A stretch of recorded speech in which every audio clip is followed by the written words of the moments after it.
মাননীয় মন্ত্রীর নির্দেশে আমাদের প্রধান সচিব তিনি যে অর্ডার ইস্যু করেছিলেন তাতে যারা এখানে মেজরিটি ছিলেন উইদিন টাইম তাদেরকে স্কোপ দেওয়া হয়েছে 72 ঘন্টার মধ্যে মেয়র সিলেকশন করতে, কারণ এই অচলাবস্থা থাকতে পারে না। তারা যদি একমত না হতে পারে, তাদের লোকেরা যদি সবাই মেয়র হতে চায়, সে তো তার জন্য তো সরকার বা আমরা দায়ী হতে পারি না। আর কলকাতা কর্পোরেশনের day to day basic minimum amenities পরিষেবা, সেটা তো তালা চাবি লাগিয়ে রাখা যায় না। ইটস এ ভেরি ফায়ার ব্রিগেডের মতো, পুলিশের মতো, হেলথের মতো ইমার্জেন্সি সার্ভিস।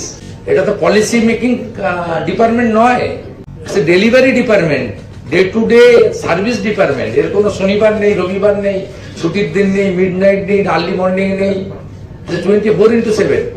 কলকাতা শহরে তো এখনো কিছু রাস্তা ভোর 5টার সময় আপনার পাইপ দিয়ে রাস্তা পরিষ্কার হয়, এটা তো অন্য শহরে নেই। কলকাতার তো একটা ঐতিহ্য রয়েছে।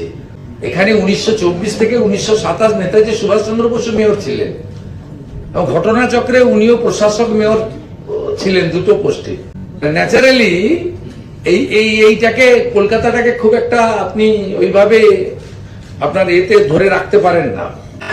আমাদের প্রশাসক আমাকে একটা জিনিস বলতে বললেন, সেটা হচ্ছে কলকাতা কর্পোরেশন এলাকার এমএলএদেরকে পাওয়ার দেওয়া হয়েছে সার্টিফিকেট তারা ইস্যু করতে পারবে। যে সার্টিফিকেট গুলো মানে কাউন্সিলরদের ছিল, সেটা এমএলএদেরও সার্টিফিকেট অ্যাকসেপ্ট হবে।